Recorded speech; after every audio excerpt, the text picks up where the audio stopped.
Bienvenue à vous si vous nous rejoignez dans Paris Direct. C'est l'heure, comme chaque soir, du Buzz Média avec Karim Yaoui. Bonsoir Karim. Bonsoir Raphaël. Et on commence avec l'affaire Bettencourt qui s'invite à l'Élysée. Exactement. Alors Libération est consacrée ce mercredi sa une. La juge qui accuse Sarkozy. Alors et bien sûr, dans un livre choc à paraître demain. Tout à fait. Son auteur lui-même nous affirmait aujourd'hui, il y a quelques minutes, sur notre antenne, que c'était aujourd'hui qu'il paraissait, mais apparemment c'est plutôt demain. Alors il s'agit bien sûr du volet qui concerne le financement présumé de partis politiques, en l'occurrence de l'UMP. Ce livre paraît demain. Il est signé Fabrice Lhomme et Gérard Davet. Alors dans ce livre, nous explique Libération, je vous propose de jeter un petit coup d'œil au site internet, eh bien on nous explique qu'il y a un témoignage explosif, celui de la juge Prévost-Després, aujourd'hui dessaisie de l'affaire. On se souvient des tensions qu'il y avait avec le juge Courroy pendant plusieurs mois. Elle explique qu'un témoin a vu Nicolas Sarkozy se faire remettre des espèces chez Liliane Bettencourt. Alors ce témoin n'aurait pas parlé directement à la magistrate, mais à sa greffière. Mais apparemment, ce soir, ce témoin se rétracte. Il s'agit d'une infirmière donc, qui travaillait pour Liliane Bettencourt. En tout cas, du côté de Libération, dans son éditorial signé aujourd'hui Vincent Giret, eh bien, on se souvient de Vincent Giret puisqu'on l'a côtoyé au quotidien, exactement. Il explique que c'est quelque chose d'extraordinairement important. C'est un coup de tonnerre politique sans précédent, dit-il. Il rappelle aussi que cette magistrate, Madame Prévost-Després, n'est pas une farfelue, que c'est quelqu'un de tenace et de sérieux, et donc qu'on n'a jamais vu ça dans l'histoire de la Ve République. Oui, et effectivement, à la différence de la trésorière, Claire Thibault, qui, elle, s'était rétractée immédiatement, il semble qu'Isabelle Prévost-Després, du moins elle-même en tout cas, maintienne ces accusations, même si on l'a vu, l'infirmière elle-même dément ce soir. Alors les bonnes pages de ce livre, eh bien, on les trouve cette semaine dans l'Express. Exactement, alors je vous montre la une de l'Express, alors c'est sur DSK, mais pourtant on trouve pas mal d'extraits de ce livre qui paraît demain ou aujourd'hui, en tout cas qui paraît très vite. Isabelle Prévost-Després souligne à quel point les témoins avaient peur de parler à propos de Nicolas Sarkozy sur les procès-verbaux. Alors ils étaient peut-être prêts à parler, mais pas à ce que ça soit écrit sur un procès-verbal. Elle ajoute, elles étaient effrayées aussi de la violence avec laquelle Claire Thibault, dont vous parliez il y a quelques instants, l'ex-comptable de Liliane Bettencourt, a pu être déstabilisée. Alors je vous propose de jeter un petit coup d'œil du côté de l'Express, où on a un édito de Christophe Barbier, puisque l'Express publie une bonne partie, pas mal d'éléments de ce livre à paraître. Il pose pas mal de questions. Pourquoi donc Prévost-Després n'a pas insisté auprès de cette infirmière pour que tout soit déposé sur un PV. Procès verbal. Exactement.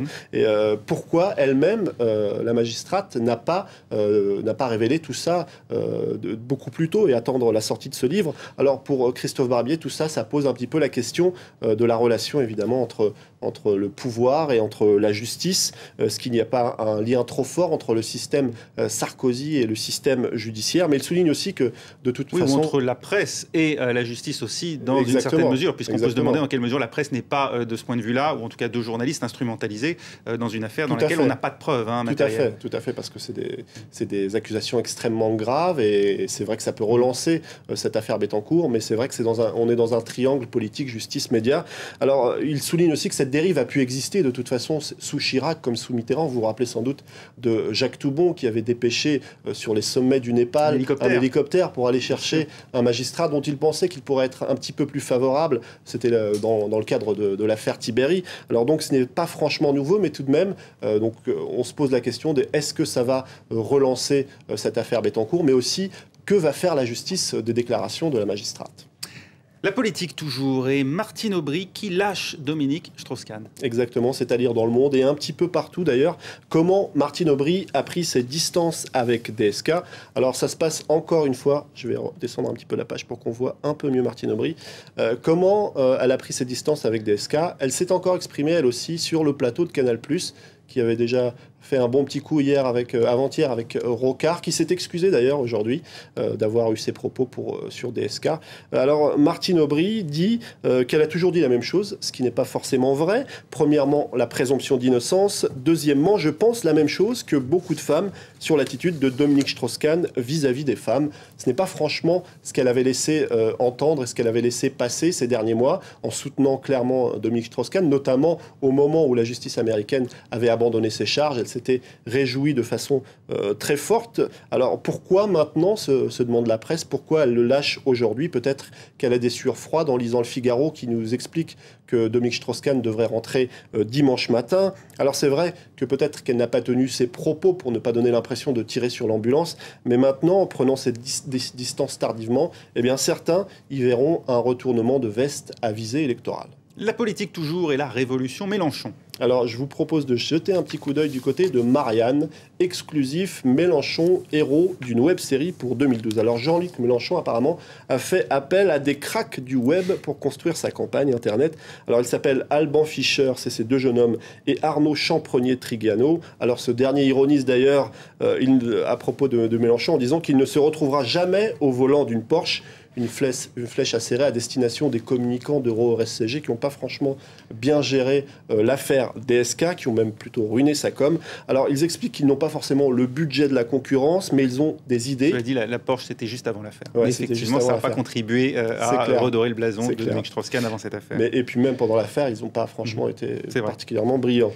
En tout cas, pour eux, ils ont un modèle de référence. C'est la campagne du non au référendum de 2005 sur le traité constitutionnel. Et du côté de Marianne, on nous explique qu'il y a une véritable obsession d'une mobilisation du haut vers le bas, comme Mélenchon les aime. Alors les deux hommes comptent s'appuyer aussi sur le blog de Jean-Luc Mélenchon, qui est un des plus visités de France. Il revendique à peu près 130 000 visiteurs uniques par mois. Mais leur arme fatale, on découvre quelques images derrière moi, c'est un concept innovant, une web-série politique qui mettra en scène le candidat Mélenchon. Apparemment, c'est du jamais vu, et même Obama ne l'a pas fait.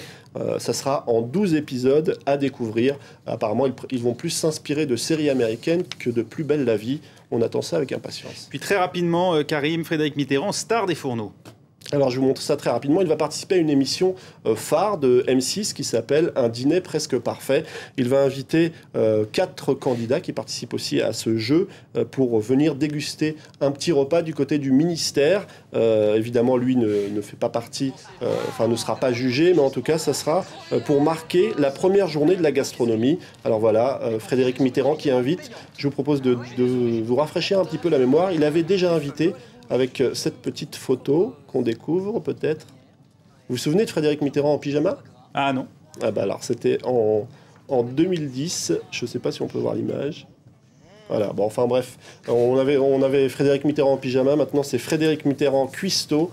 Et c'est à découvrir le 23 septembre prochain. Si vous revenez demain, vous pourrez peut-être voir Frédéric Mitterrand en pyjama. D'ici là, Karim, on va retrouver la photo. Allez faire un petit tour du côté d'Internet, c'est une des choses les plus faciles à retrouver. Merci Karim Yaoui.